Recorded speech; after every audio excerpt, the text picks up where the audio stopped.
Hello friends, welcome to the success Kendra. Friends देखिए, आपको पता होगा कि बिहार में शिक्षकों की सक्षमता परीक्षा ली गई थी। जी हाँ फ्रेंड्स, इस सेशन में हम लोग बिहार टीचर सक्षमता परीक्षा में जो प्रश्न पूछे गए हैं फ्रेंड्स, उसको इस सेशन में हम लोग देखने वाले हैं। पूरा यह ओरिजिनल क्वेश्चन पेपर है। यहाँ पर आप देख सकते हैं, यह ओरिजिनल क्वेश्चन पेपर है। और देखिए, इस एग्ज़ाम में जो है करंट अफेयर्स, हिस्ट्री और साइंस के बहुत ही अच्छे लेवल के प्रश्न पूछे गए हैं, तो उनको एक बार आप देख लीजिएगा।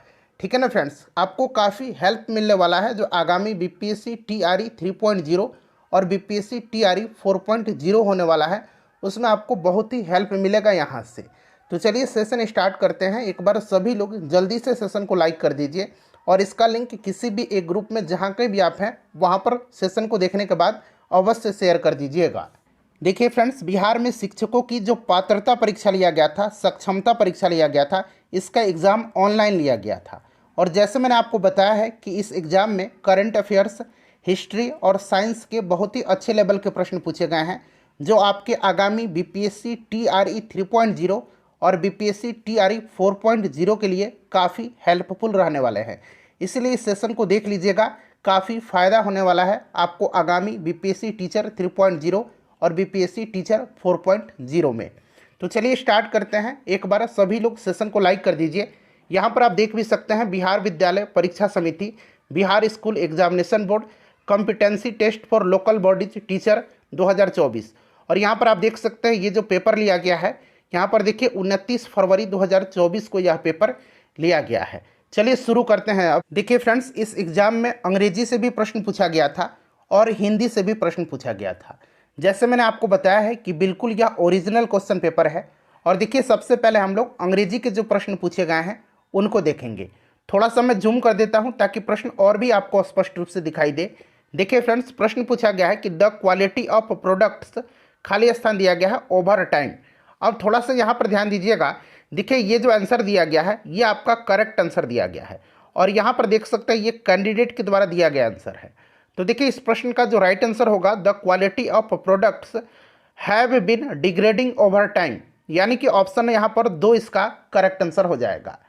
चलिए उसके बाद देखिएगा, उसके बाद पूछा गया कि श्याम एंड हिज ब्रदर्स, खाली स्थान दिया गया है, a famous sweet shop in our neighbourhood. यहाँ पर जो राइट आंसर होगा इसका इज होगा। ठीक है ना, यहाँ पर इज इसका आंसर दिया गया है। चलिए उसके बाद देख लीजिएगा, ज़्यादा प्रश्न अंग्रेजी के नहीं पूछे गए, 7-8 प्रश्न शायद पूछे गए हैं। देखिए वी, यहाँ पर देखिए खाली स्थान है, फॉर एन आवर नाउ, यहाँ पर देखिए वेट दिया गया और कह रहा है कि fill in the blank with the future perfect continuous tense form of the verb given in the bracket. तो यहाँ पर आपका हो जाएगा शैल हैव बीन वेटिंग। ठीक है ना। चलिए उसके बाद देखिएगा, फिर से प्रश्न है, खाली स्थान देकर के पूछा गया कि माई फ्रेंड्स एंड आई, खाली स्थान दिया गया स्टक देयर, तो हैड बीन स्टक देयर हो जाएगा।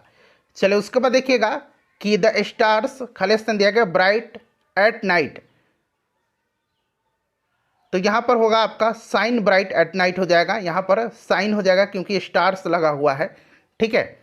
चलिए उसके बाद देखिएगा कि pentagon 5 sides, complete the sentence using appropriate option, तो यहाँ पर आपका हैज़ होगा। ठीक है, हैज़ का इस्तेमाल होगा। उसके बाद देखिएगा कि जैक्सन एंड केट, खाली स्थान दिया गया है ऑल दिस टाइम, तो यहाँ पर हैव बीन कोलैबोरेटिंग हो जाएगा। यहाँ पर ऑप्शन एक राइट आंसर हो जाएगा। हिस्ट्री के, करंट अफेयर्स के और साइंस के प्रश्न बहुत ही अच्छे लेवल के हैं। चलिए उसके बाद देखिएगा कि I love chocolates after dinner, C told, she said that, खाली स्थान दिया गया है चॉकलेट्स आफ्टर डिनर। कह रहा है कि select the most appropriate option to change the sentence from direct speech to indirect. यहाँ पर आप देख सकते हैं बाकी ऑप्शन दिया गया है, तो यह आपका सी लव्ड होगा। ठीक है। चलिए अब हिंदी का क्वेश्चन आ गया है और इसको हम लोग एक नज़र देखेंगे। मेन हमारा फोकस जो है वो करंट अफेयर्स, हिस्ट्री और साइंस पर रहने वाला है। ठीक है ना। मैथ के भी प्रश्न पूछे गए हैं। तो यहाँ पर आप देख लीजिएगा कि नीचे दिए गए जो प्रश्न है, सबसे उपयुक्त उत्तर वाले विकल्प को आपको चुनना है। प्रश्न पढ़ना सीखने के लिए आवश्यक है कि, तो आवश्यक क्या है कि लक्ष्य भाषा की अर्थपूर्ण और रोचक सामग्री सुनने और पढ़ने को मिले। ठीक है। देखिए उसके बाद देखिएगा कि प्रश्न कहानी के संदर्भ में कौन सा कथन उपयुक्त लगता है, तो कहानी में कथानक होना आवश्यक है, ये होना चाहिए, ठीक है ना। ये एप्टीट्यूड के थोड़ा बहुत प्रश्न पूछ लिए गए हैं। प्रश्न भाषा सभी विषयों के खाली स्थान दिया गया है में है, तो यहाँ पर देखिए केंद्र में है, ठीक है ना, सेंटर में है। उसके बाद देखिएगा कि बहुभाषिक कक्षा में बच्चों की भाषाएं, तो ये संसाधन के रूप में इस्तेमाल की जा सकती हैं, ठीक है। चलिए उसके बाद देखिएगा कि अंतर्निहित भाषा क्षमता का संबंध किसके साथ है, तो ये चॉम्स्की के साथ है। उसके बाद देखिएगा कि वाक्य में जिसके बारे में कुछ कहा जाए उसे क्या कहते हैं, तो जिसके बारे में कुछ कहा जाए उसको हम लोग क्या कहेंगे। यहाँ पर देखिए आंसर उद्देश्य दिया गया है, ठीक है। देखिए पंछी उड़ रहे हैं किस काल का उदाहरण है, उड़ रहे हैं, तो ये वर्तमान काल है। चलो उसके बाद देखिएगा ये आपका दिया गया है यहाँ पर कि मैत्री की राह बताने को, सबको सुमार्ग पर लाने को, दुर्योधन को समझाने को, भीषण विध्वंस बचाने को, भगवान हस्तिनापुर आए, पांडव का संदेशा लाए, दो न्याय अगर तो बाधा दो, पर इसमें भी यदि बाधा हो तो दो दो केवल 5 ग्राम, रखो अपनी धरती तमाम हम वहीं खुशी से खाएंगे, परिजन पर अस्सी न उठाएंगे, दुर्योधन वह भी दे न सका, आशीष समाज का ले न सका, उल्टे हरि को बांधने चला, जो था असाध्य साधने चला, जब नाश मनुष्य पर छाता है, पहले विवेक मर जाता है। यहाँ प्रश्न पूछा गया है ये दे करके कि कृष्ण कहाँ आए थे, तो कृष्ण हस्तिनापुर आए थे, ठीक है ना। तो ये हस्तिनापुर आए थे, तो यहाँ पर देखिए हस्तिनापुर दिया भी गया है। चलिए ये मुझे पूरा याद है और जब भी मैं पढ़ता हूँ रोंगटे खड़े हो जाते हैं। मैत्री की राह बताने को, सबको सुमार्ग पर लाने को, दुर्योधन को समझाने को, भीषण विध्वंस बचाने को, भगवान हस्तिनापुर आए, पांडव का संदेशा लाए, दो न्याय अगर तो बाधा दो, पर इसमें भी यदि बाधा हो तो दे दो केवल 5 ग्राम, रखो अपनी धरती तमाम हम वहीं खुशी से खाएंगे, परिजन पर अस्सी न उठाएंगे, दुर्योधन वह भी दे न सका, आशीष समाज का ले न सका, उल्टे हरि को बांधने चला, जो था असाध्य साधने चला, ठीक है। फिर कह रहा है कि जब नाश मनुष्य पर छाता है, पहले विवेक मर जाता है, हरि ने भीषण हुंकार किया, अपना स्वरूप विस्तार किया, डगमग डगमग दिग्गज डोले, भगवान कुपित होकर बोले, जंजीर बढ़ा साध्य मुझे, हाँ हाँ दुर्योधन बांध मुझे। चलिए श्री कृष्ण क्यों आए थे, तो युद्ध टालना था, दुर्योधन को समझाने के लिए आए थे। तो देखिए दुर्योधन को समझाने, युद्ध को रोकने के लिए। चलिए उसके बाद देखिए पांडव युद्ध टालने के लिए किस हद तक समझौता करने को तैयार थे, तो पांडव का कहना था कि सिर्फ 5 गांव हमें मिल जाए, बाकी साम्राज्य को अपने आप दुर्योधन अपने पास रख ले। चलिए उसके बाद देखिएगा कि फिर से है कि कवि ने किस बात को असाध्य कहा है, तो हरि को कहा है श्री कृष्ण को बंदी बनाना। चलिए उसके बाद देखिए, चलिए हम लोग आते हैं अब सीधे जो आपका हिस्ट्री का करंट का ये प्रश्न है वहाँ पर हम लोग आ जाते हैं, ठीक है ना। चलिए फिर से यहाँ पर देखिए हिंदी का इतना बड़ा ये आपका दिया गया है, इस पर पढ़ करके इसको आंसर देना है। तो हम लोग आते हैं सीधे करंट अफेयर्स आपको मिलेगा इसके बाद। देखिए यहाँ पर आइए,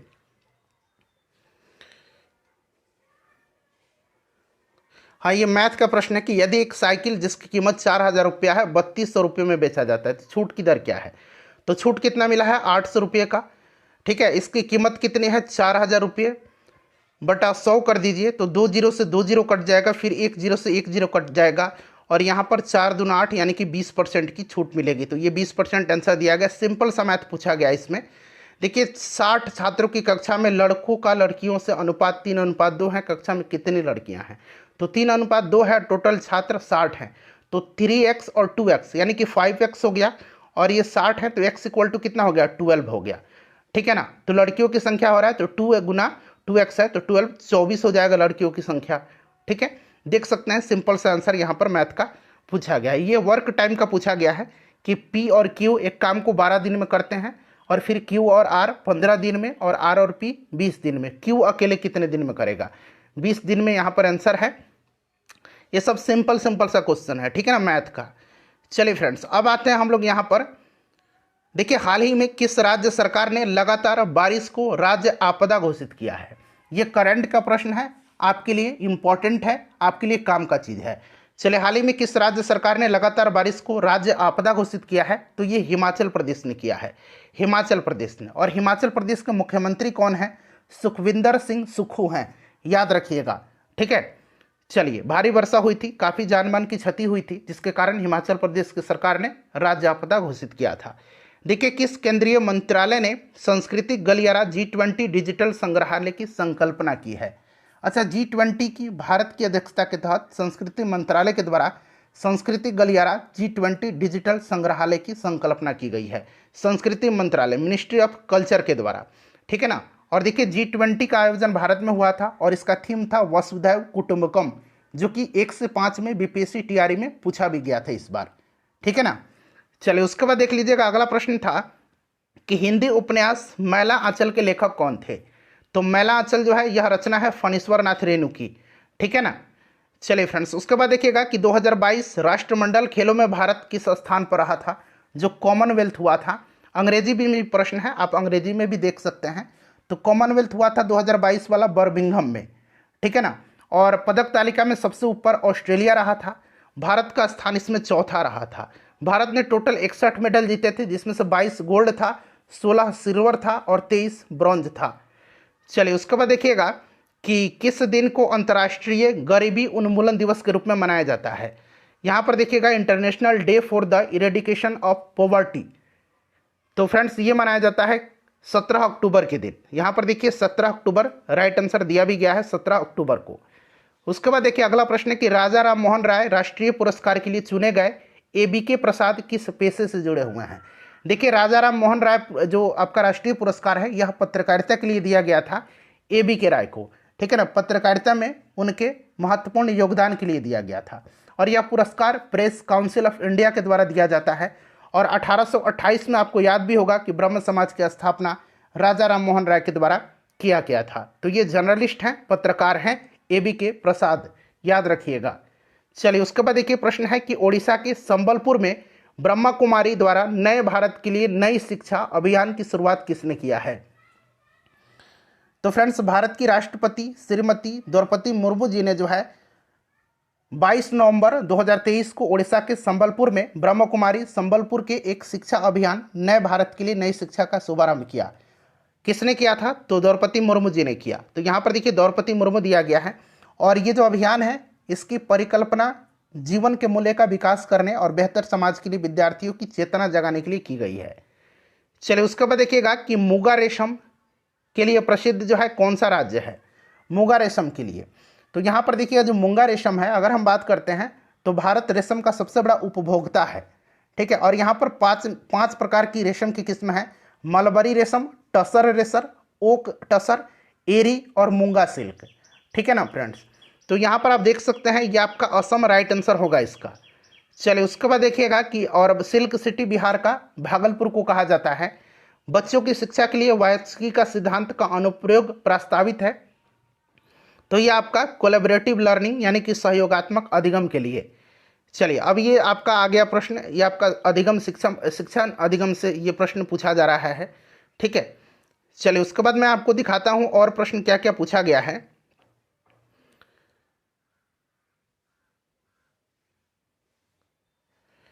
देखिए, भारत का जो संविधान है सरकार के किस स्वरूप का प्रावधान करता है? भारत का संविधान सरकार का जो संसदीय रूप है ना, जो ब्रिटेन से लिया गया है, पार्लियामेंट्री, इसी का जो है यहाँ पर आप देख सकते हैं प्रश्न प्रावधान करता है। The constitution of India provides for a, Khalistan दिया गया, फॉर्म ऑफ गवर्नमेंट। तो यहाँ पर आप देख सकते हैं पार्लियामेंट्री, ये ब्रिटेन से लिया गया है। और जो आपका संघात्मक है, संघीय है, इसको कनाडा से लिया गया है। राइट आंसर इसका पार्लियामेंट्री होगा। चलिए, भारत में चुनाव कराने के लिए कौन जिम्मेदार है?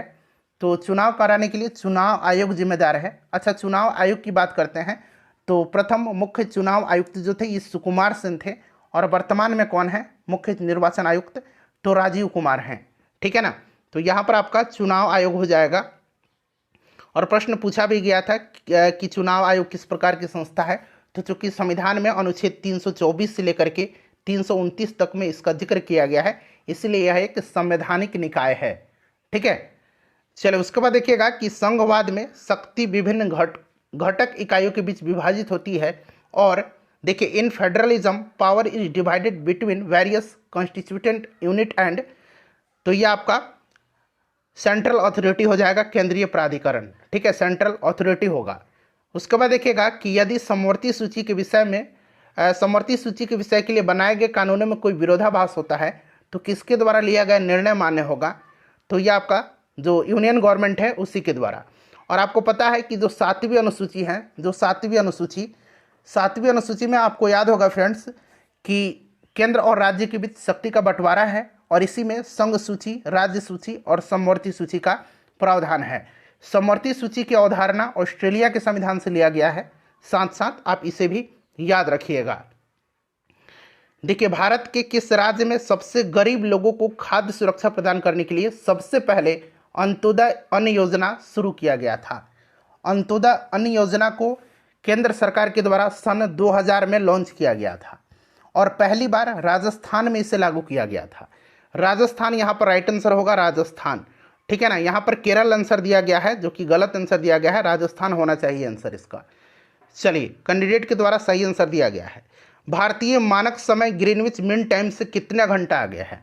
अच्छा, भारत का जो मानक समय है ये आपको याद होगा 82.5 डिग्री पूर्वी देशांतर है, ठीक है ना, पूर्वी देशांतर, क्लियर। और यह जो है भारत के 5 राज्यों से होकर के गुजरती है, उत्तर प्रदेश, मध्य प्रदेश, छत्तीसगढ़, ओडिशा और आंध्र प्रदेश से, ठीक है। और यह 5.5 घंटा आगे है ग्रीनविच मीन टाइम से, तो यहाँ पर देखिए 5.5 घंटा, ऑप्शन 2 राइट आंसर होगा। चलिए, उसके बाद देखिएगा कि असहयोग आंदोलन और खिलाफत आंदोलन को मिलाने का सबसे उग्र विरोध किसने किया था? असहयोग और खिलाफत आंदोलन को मिलाने का सबसे उग्र विरोध जो है यह किया था मोहम्मद अली जिन्ना ने, ठीक है ना। और खिलाफत आंदोलन के कारण ही मोपला विद्रोह हुआ था, आपको याद होगा, ठीक है, मोपला विद्रोह। उसके बाद देखिए, असहयोग आंदोलन के अचानक बंद होने पर कांग्रेस के विकल्प में कौन सी पार्टी सामने आई थी? तो ये पार्टी थी स्वराज पार्टी, जिसकी स्थापना चित्तरंजन दास और मोतीलाल नेहरू ने किया था, ठीक है ना। तो यहाँ पर देखिए स्वराज पार्टी राइट आंसर हो जाएगा। देखिए, जालियांवाला बाग हत्याकांड के खिलाफ किसने अपनी नाइटहुड की उपाधि लौटा दी थी? ये प्रश्न पूछा गया था ट्री में भी, ठीक है ना, टीआरई में भी पूछा गया है, 3.0 में ही पूछा गया है। और आपको याद है कि जालियांवाला बाग हत्याकांड जो हुआ था किस दिन हुआ था, यह भी प्रश्न पूछा गया था, बैसाखी के दिन हुआ था, 13 अप्रैल 1919 को। और नाइटहुड की उपाधि लौटा दिया था रविंद्रनाथ टैगोर जी ने। देखिए, रविंद्रनाथ टैगोर यहाँ पर राइट आंसर होगा, ठीक है। चलिए, उसके बाद देखिएगा कि नमक सत्याग्रह के दौरान सर्वाधिक पुलिस बर्बरता कहाँ हुई थी? तो फ्रेंड्स, ये कहाँ पर हुई थी? नवसारी में हुई थी, तो यहाँ पर देखिए नवसारी दिया भी गया है। चलिए, उसके बाद देखिएगा कि मुस्लिम बहुल पश्चिमोत्तर भारत में मुस्लिमों के लिए अलग होमलैंड की वकालत किसने किया था? यहाँ आप अंग्रेजी में भी देख सकते हैं, ठीक है, separate homeland for Muslims in Muslim majority north west India. तो ये किया था किसने? तो यहाँ पर आप देखिए मोहम्मद इकबाल ने किया था, मोहम्मद इकबाल ने किया था, ठीक है ना। चलो, उसके बाद देखिए मुस्लिम लीग की स्थापना की घोषणा किस शहर में हुई थी? मुस्लिम लीग की स्थापना हुई थी कब? तो 30 दिसंबर 1906 को हुई थी, ढाका में, बांग्लादेश में। तो यहाँ पर देखिए ढाका राइट आंसर इसका दिया गया है। उसके बाद देखिएगा कि मोहम्मद अली जिन्ना ने किसके कहने पर मुस्लिम इलाकों के संपर्क यात्राएं शुरू किया था? किसके कहने पर? अंग्रेजी में भी प्रश्न देख लीजिए। तो ये किसके कहने पर किए थे? तो जफरुल्लाह खान के कहने पर इन्होंने किया था। चलिए, उसके बाद देखिए सुभाष चंद्र बोस ने कौन सा नारा दिया था? तो इन्होंने नारा दिया था दिल्ली चलो का भी, और तुम मुझे खून दो मैं तुम्हें आज़ादी दूंगा, दोनों नारा दिया था। तो यहाँ पर बोथ राइट आंसर हो जाएगा। चलिए, उसके बाद देखिएगा अगला प्रश्न है कि खनिज और जीवाश्म ईंधन गैर नवीकरणीय संसाधनों के उदाहरण हैं जो अपने निर्माण के लिए यहाँ पर खाली संदेहागह लेते हैं। तो ये अपने निर्माण के लिए जो है मिलियन ऑफ ईयर्स लेते हैं, ठीक है ना, लाखों वर्ष। तो यहाँ पर देखिए लाखों वर्ष, मिलियंस ऑफ ईयर्स दिया गया है। ये प्रश्न बड़ा इंपॉर्टेंट है, इसको आप ध्यान रखिएगा। चलिए, उसके बाद देखिएगा अगला प्रश्न पूछा गया है कि वाल्मीकि राष्ट्रीय उद्यान एक टाइगर रिजर्व है जो कि भारत के किस राज्य में स्थित है? तो ये आपको पता है बिहार में है, पश्चिम चंपारण जिला में, बिहार में है, पश्चिम चंपारण में। चलो, उसके बाद देखिए भारत की पहली बहुउद्देशीय परियोजना कौन सी थी? तो भारत की पहली बहुउद्देशीय परियोजना जो थी ये आपको भी पता है कि यह परियोजना दामोदर घाटी परियोजना है, ठीक है ना। और ये जो है अस्तित्व में कब आई थी? तो फ्रेंड्स, यह अस्तित्व में आई थी कब? 7 जुलाई 1948 को, 1948, आप याद रखिएगा। चलिए फ्रेंड्स, अगला प्रश्न पूछा गया है कि टिहरी बांध आंदोलन मुख्यतः किस राज्य से संबंधित है? टिहरी बांध जो है यह उत्तराखंड में है, भागीरथी और भीलांगना नदी के संगम पर, भागीरथी और भीलांगना नदी के संगम पर। और यह संबंधित राज्य जो होगा इसका उत्तराखंड होगा। तो यहाँ पर छत्तीसगढ़ दे दिया गया है, उत्तराखंड इसका आंसर होगा। चलिए उसके बाद देखिएगा कि छोटा नागपुर पठार के यहाँ पर देखिएगा उत्तरी किनारे पर किसके निक्षेप पाए जाते हैं। तो फ्रेंड्स ये आपके पाए जाते हैं किसके, माइका के। किसके, माइका के। प्रश्न को एक बार फिर से देख लीजिए, ठीक है ना। चलिए माइका यहाँ पर राइट आंसर होगा। उसके बाद देखिएगा कि बिहार के किस जिले में सबसे अधिक चाय उद्योग है। तो बिहार का दार्जिलिंग कहा जाता है किशनगंज को। किशनगंज में ही जो है चाय का सबसे अधिक उद्योग है। किशनगंज यहाँ पर राइट आंसर होगा। देखिए किशनगंज दिया भी गया है। चलिए पूर्णिया में जूट होता है। चलिए समबाहु त्रिभुज की प्रत्येक कोण की माप होती है। समबाहु त्रिभुज यानी कि सब साइड भी बराबर और एंगल भी बराबर, यानी कि 60 डिग्री का होगा। ठीक है, इस तरह का प्रश्न पूछा गया, बिल्कुल बेसिक सा। किसी पंचभुज के 5 अंतः कोणों का योग होगा। क्या होगा इसका योग? तो आप आसानी से इसको फॉर्मूला आपको याद होगा, 540 n-2 इंटू 180 होगा। n जो है यहाँ पर आपका साइड है, ये आपका पंचभुज है, तो 5 - 2 गुना 180, तो 5 में से 2 गया, 3 बचा, तो 3 गुना 180, 18 3 54, 540। ईंट का आकार जो है ये किसके समान होता है? ईंट का आकार जो होता है ये क्यूबॉइड होता है, घनाभ होता है। ठीक है, चलो उसके बाद देखिए एक ठोस जिसका केवल एक शीर्ष होता है वो आपका कौन सा होगा? कोन होगा। उसके बाद देखिएगा कि घनाभ डैश आयताकार फलकों का एक प्रिज्म है। तो ये आपका पता भी आपको 6 होता है, ठीक है ना, 6। ढोल का आकार कैसा होता है? The shape of drum is, ये सिलेंड्रिकल होता है, सिलेंडर का होता है। तो यहाँ पर सिलेंडर ना देखिए क्यूबॉइड दिया गया है, लेकिन सिलेंडर होता है। चलिए ये सब क्वेश्चन पूछा गया है, ये सब आप इजीली बना सकते हैं। 9 + -4 दिया गया तो यहाँ -4 हो जाएगा, तो ये बचेगा 5। देखिए ऑप्शन में 5 दिया भी गया है। ठीक है, ये बेसिक सा क्वेश्चन है। फिर -7 + 5 और फिर -9 है, तो माइनस को पहले जोड़िए, 9 7 16, माइनस का साइन रहेगा और +5, तो ये -11 होगा। देख लीजिए -11 दिया भी गया है। ये सब आप लोग बना लीजिएगा, ठीक है ना। मतलब मैं आपको दिखा देता हूँ। PDF चाहिए तो टेलीग्राम पर जुड़ जाइएगा, टेलीग्राम का लिंक आपको डिस्क्रिप्शन बॉक्स में मिल जाएगा। ठीक है, चलिए अब आते हैं हम लोग और भी, अब साइंस वाले प्रश्न आपको मिलेंगे। ठीक है, ये देखिए हर दिन 3 किलोमीटर 44 मीटर साइकिल चलाती है और एक भी दिन नहीं चुकती है, तो जनवरी में पूरा वह कितने दिन, यानी कि जनवरी में पूरा महीना चलाती है, तो 31 का महीना है। तो आप पहले इसको आसानी से अगर सॉल्व करना चाहते हैं इस तरह का प्रश्न का, तो 3 किलोमीटर में 3000 मीटर होगा और 44 मीटर इसको जोड़ दीजिए, तो 3044 मीटर हो गया। अब इसको 31 से गुना कर दीजिए, 31 से गुना करेंगे तो आप आएगा 94,364, यानी कि 94 किलोमीटर 364 मीटर। कहाँ पर दिया गया? 94 किलोमीटर 364 मीटर, ऑप्शन ए में दिया गया है। यहाँ पर देखिए 94,364। चले उसी प्रकार से दिया गया है कि 352 किलोग्राम और 100 ग्राम कद्दू, 207 किलो और 432 ग्राम तरबूज है। ट्रक वाहन के द्वारा जो है किया गया कुल वजन, तो ये दोनों को जोड़ना है और कुछ नहीं। ठीक है, चलिए अब आते हैं हम लोग यहाँ पर नीचे साइंस वाला प्रश्न मैं आपको दिखाता हूँ। अब ये वाला प्रश्न देखिए, यदि घन के एक फलक का परिमाप 40 सेंटीमीटर है, परिमाप पेरीमीटर, तो घन का आयतन क्या होगा? तो आपको पता है कि इसका लेंथ ऑफ वन साइड कितना हो जाएगा? एक साइड का लेंथ 10 सेंटीमीटर हो जाएगा। तो अब 10 सेंटीमीटर आ गया, तो आपका वॉल्यूम पूछा है तो ए क्यूब होता है। ठीक है, क्यूब का, तो 10 का क्यूब हो जाएगा, तो यानी कि ये कितना आ जाएगा आपका? 1000 आ जाएगा। तो देखिए 1000 दिया भी गया है, ठीक है ना। चलिए फ्रेंड्स, अब यहाँ पर देखिएगा एक सिलेंडर का आयतन पूछा गया है, πr²h। चलिए ये वाला क्वेश्चन देखिएगा, मैं आपको दिखाता हूँ कि 5 के स्क्वायर और 6 के स्क्वायर के बीच गैर वर्ग कितना है, यानी कि नन स्क्वायर। तो 5 के स्क्वायर 25 होता है और 6 का 36 होता है। इसके बीच में टोटल कितने नन स्क्वायर्स हैं? तो 10 हैं। देखिए 10 दिया गया, आप कॉपी पर लिख कर भी इस तरह के प्रश्न सॉल्व कर सकते हैं। ठीक है, यदि हम पहले 11 विषम संख्याओं को जोड़ते हैं तो हमें किस संख्या का वर्ग प्राप्त होगा? तो 11 विषम संख्या आपका शुरू से कौन होगा? 1 3 5 7 9 11 13 15 17 19 और 21। इन सबको जोड़िएगा तो 121 प्राप्त होगा, जो कि 11 का वर्ग है। ठीक है ना। चलो उसके बाद देखिएगा, ये सब क्वेश्चन आसान सारा का क्वेश्चन दिया हुआ है। ठीक है ना। चलिए आइए साइंस वाला प्रश्न अब हम लोग कर लेते हैं। सीधे मैं साइंस पर लेकर के आ रहा हूं आपको। चलिए ये वाला प्रश्न देखिए, हाँ, कि a system which is based on blood affinity relationship is called. इसको क्या कहा जाता है? इसको किनशिप कहा जाता है। किनशिप यानी कि रिश्तेदारी कहा जाता है, ठीक है ना। वह प्रणाली जो रक्त संबंध आत्मीयता पर आधारित होती है। चलो उसके बाद देखिए बेमेल चुनना आपको एडवोकेट, पॉटर यानी कि वकील, कुम्हार, किसान और मछुआरा। तो इसमें बेमेल वकील हो जाएगा, ठीक है ना फ्रेंड्स। चलिए वकील दिया भी गया है। फिर से बेमेल जोड़ा चुनना है। फिल्म देखना, सर्कस, पिकनिक, ऑफिस में काम करना। तो ये सब इन्वायरमेंट हो गया, ऑफिस में काम करना यहाँ पर बेमेल हो जाएगा। देखिए वह स्थान जहाँ हमें भोजन और खेल के स्टॉल मिलते हैं, तो वह मेला होता है ना। तो यहाँ पर देखिए मेला दिया भी गया है, मेला। देखिए उसके बाद देखिए इनमें से कौन सी मनोरंजन की गतिविधियां हैं। तो पेंटिंग, संगीत सुनना, किताब पढ़ना, ये सभी हैं मनोरंजन की गतिविधियां। बहुत छोटे पौधे क्या कहलाते हैं?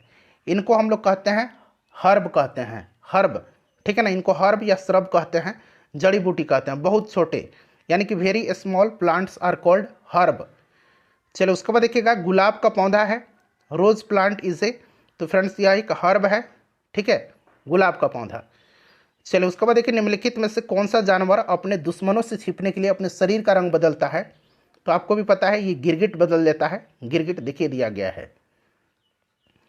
उसके बाद देखिए तितली के जीवन चक्र के संबंध में निम्नलिखित में से कौन सा क्रम सही दिया गया? ये क्रम है तितली वाला।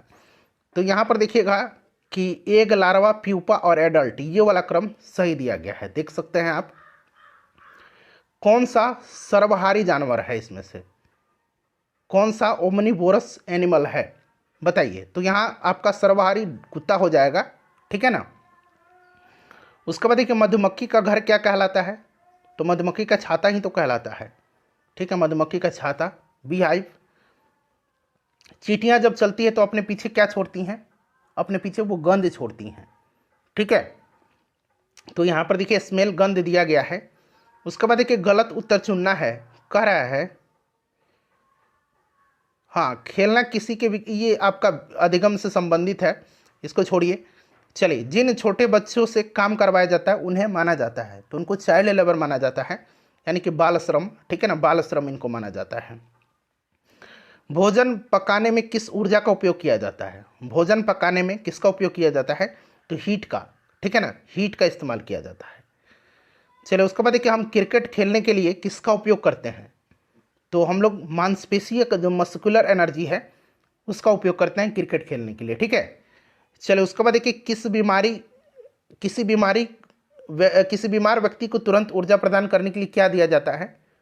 तो ग्लूकोज दिया जाता है। तो यहाँ पर देखिए ग्लूकोज ड्रिप दिया गया है, ठीक है। उसके बाद देखिएगा अगला प्रश्न है कि पाचन तंत्र की मांसपेशीय थैली को क्या कहते हैं? यहाँ पर अंग्रेजी में देखिए what is the muscular bag of the digestive system is called. इसको स्टमक कहते हैं, यानी कि पेट कहते हैं, ठीक है ना। चलिए निम्नलिखित में से कौन सा घटक हमारे भोजन के प्रमुख पोषक तत्व हैं? देखिए कार्बोहाइड्रेट भी है, प्रोटीन भी है, विटामिन और खनिज भी है, तो सभी राइट आंसर होगा इसका। ये सभी हमारे भोजन के पोषक तत्व हैं। निम्नलिखित में से कौन से खाद्य उत्पाद पशु प्रोटीन का सबसे अच्छा स्रोत है? पशु प्रोटीन का, तो इसमें से देखिए आपका मिल्क, एग, चीज सभी हो जाएगा मेरे हिसाब से। तो ऑल ऑफ दोज दिया भी गया है, ऑल ऑफ दीज। चलिए निम्नलिखित में से कौन सा खाद्य पादप प्रोटीन का सबसे अच्छा स्रोत है? तो जितने भी फलीदार पौधे होते हैं ना, फलीदार अनाज, वो ज़्यादा होते हैं। तो यहाँ पर देखिएगा आपका फलियाँ दिया गया है, ऑप्शन 3 राइट आंसर होगा। प्लेग क्या है? प्लेग एक बीमारी है और यह एक बैक्टीरियल डिजीज है, ठीक है ना, बैक्टीरियल डिजीज है, यह जीवाणु से होने वाली बीमारी है प्लेग, ठीक है ना, जीवाणु से होने वाली बीमारी। चलिए उसके बाद देखिए निम्नलिखित में से किस समूह में शब्द घनिष्ठ रूप से संबंधित है? घनिष्ठ रूप से, तो यहाँ पर देखिएगा आपका मच्छर, मलेरिया, एनीमिया, आयरन, ठीक है ना। मच्छर से मलेरिया होता है और आयरन की कमी से आपका एनीमिया होगा, ठीक है। उसके बाद देखिएगा कि पसंद नापसंद पर चर्चा करते हुए इसमें से आपको जो है ना, जो अलग है वो आपको यहाँ पर देखिए लिंग हु फेन खाते हैं, यह छात्र डैश का होगा। इस तरह का यूनिक भोजन है तो आसाम का नहीं, ये हांगकांग का जरूर होगा, तो हांगकांग का है। पूरा प्रश्न पढ़िए, ठीक है। क्या कहता है कि मुझे और मेरी माँ दोनों को सांप खाना बहुत पसंद है। जब भी हमें सांप खाने का मन होता है तो हम पास के होटल में जाकर के ये वाला चीज़ खाते हैं, लिंग हु फेन, ठीक है। यह छात्र आपका हांगकांग का होगा। रीना को आम बहुत पसंद है, वह इन्हें सर्दियों के लिए सुरक्षित रखना चाहती है। निम्नलिखित में से कौन सा उन्हें संरक्षित करने का एक अच्छा तरीका है? तो आपका आम पापड़ और या फिर अचार बनाइए अगर आम खाना है तो। चलिए उसके बाद देखिएगा कि हरित क्रांति का तात्पर्य क्या है, तो खाद्यान्न उत्पादन से है इसका। तो यहाँ पर देखिएगा हाई यील्ड वैरायटी प्रोग्राम, उच्च उपज विविधता कार्यक्रम है, ठीक है। चलिए उसके बाद देखिएगा कि पौधे अपना भोजन किसकी सहायता से बनाते हैं, तो ये आपके पत्तियों की सहायता से तो बनाते ही हैं। इसमें आपका वाटर होगा, सनलाइट होगा, कार्बन डाइऑक्साइड होगा, ठीक है ना। ये वाला आपका सही दिया गया है, पानी, सूरज की रोशनी और CO2, ठीक है, फोटोसिंथेसिस। चलो उसके बाद देखिए ऑक्सीजन, सूरज की रोशनी, पानी, ये मैंने आपको बता दिया। भूमि के एक टुकड़े पर पूर्व नियोजित क्रम में विभिन्न फसलें उगाना क्या कहलाता है, अंग्रेजी में पढ़िए। Growing different crops in a piece of land in pre planned succession is known as, इसको क्या कहा जाता है, इसको क्रॉप रोटेशन कहा जाता है। इसको क्रॉप रोटेशन कहा जाता है, फसल चक्र या बदल करके फसल लगाना। तो यहाँ पर देखिए गलत आंसर दिया गया है, क्रॉप रोटेशन आंसर होगा इसका। गोलकुंडा कहाँ स्थित है, तो ये हैदराबाद में है ना, हैदराबाद देखिए आंसर दिया भी गया है। उसके बाद देखिए अंतरिक्ष में जाने वाले पहले भारतीय कौन थे, भारतीय शब्द लगा हुआ है, तो भारतीय राकेश शर्मा थे। और अंतरिक्ष में जाने वाले अगर पहले व्यक्ति पूछ देता भारतीय ना लगा करके तो यूरी गागरिन थे। ऑप्शन में दोनों दिया गया था। केले के पौधे का वह भाग जो हम भोजन के रूप में उपयोग नहीं करते हैं, तो केला का आपको फल भी खाते हैं, फूल भी खाते हैं, स्टेम भी खाते हैं, रूट उसका हम लोग भोजन में इस्तेमाल नहीं करते हैं। चलिए उसके बाद देखिएगा कि मिलावटों को मिलाने से भोजन का खले संध्या का मूल्य कम हो जाता है। तो भोजन का आपका जो क्वालिटी है वो न्यूट्रिएंट कौन, मतलब पोषक तत्व, तो ये आपका न्यूट्रिएंट्स जो है ये आपका कम हो जाता है, पोषक तत्व कम हो जाता है। चलिए सरसों के तेल और मिट्टी के तेल खाली संध्या का तरल पदार्थ है। तो सरसों के तेल और मिट्टी के तेल जो हैं ये आपके अमिश्रणीय हैं, ठीक है, अमिश्रणीय। चलिए निम्न में से कौन सा मिश्रणीय तरल है, तो मिश्रणीय आपका इंक होगा। पेट्रोल तेल ये सब मिश्रणीय नहीं है, ठीक है, इसमें से आपका इंक होगा स्याही। चलिए उसके बाद देखिएगा कि निम्नलिखित में से कौन सा इसमें से कठोर है, हार्ड कौन सा इसमें से, तो स्पंज, कॉटन, तो ये मुलायम है। ये देखिए लोहा आपका हार्ड होता। समानार्थी शब्द क्या है, तो देखिए समानार्थी का मतलब होता है दो अलग अलग टेक्स्ट का, दो अलग अलग, देखिए identical name of two different text, ठीक है ना। यह आपका सही होगा आंसर, ऑप्शन 1 में होगा। चलिए उसके बाद देखिएगा कि सभी जानवर किस श्रेणी में आते हैं, all animals fall in category of, तो सभी एनिमल जो है ये आते हैं हेट्रोट्रोप्स के, ठीक है ना, ये चीज़ याद रखिएगा, हेट्रोट्रोप्स की श्रेणी में। तो यहाँ पर आपका प्राइमरी कंज्यूमर नहीं, हेट्रोट्रोप्स होगा। चलिए उसके बाद देखिएगा कि वह स्थान जहाँ जीव रहते हैं तो वह आपका हैबिटेट होता है, निवास स्थान होता है। ये BPSC में ऑलरेडी प्रश्न पूछ लिया गया है। पौधे में श्वसन मुख्य रूप से किसके माध्यम से होता है, तो श्वसन होता है पत्तियों के माध्यम से। तो यहाँ पर देखिए लिप्स दिया गया है, पत्तियाँ। चलिए उसके बाद देखिएगा कि श्वसन में जानवर हवा का कार्बन डाइऑक्साइड क्या करते हैं, कार्बन डाइऑक्साइड छोड़ते हैं, ऑक्सीजन लेते हैं, ठीक है ना। तो ऑक्सीजन और कार्बन डाइऑक्साइड देखिए आंसर दिया गया है, ऑक्सीजन स्तर अंदर लेते हैं और कार्बन डाइऑक्साइड को बाहर छोड़ते हैं, ठीक है।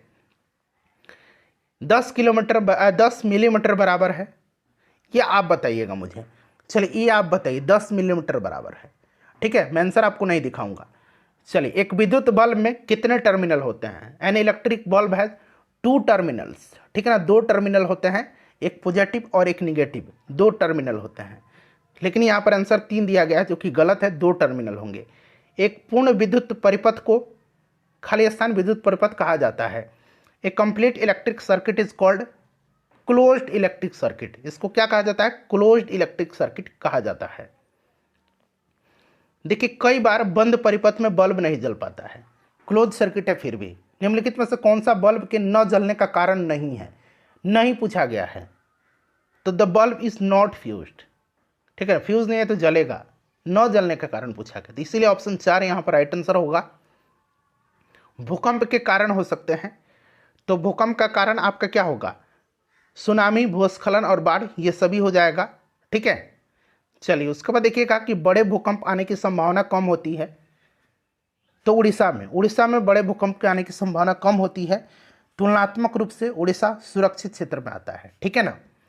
चलिए उसके बाद देख लीजिएगा कि यहाँ पर अगला प्रश्न है हमारा कि आवेशों की परस्पर क्रिया क्या कहलाती है, interaction of charges is called, तो इसको लाइटनिंग कहा जाता है।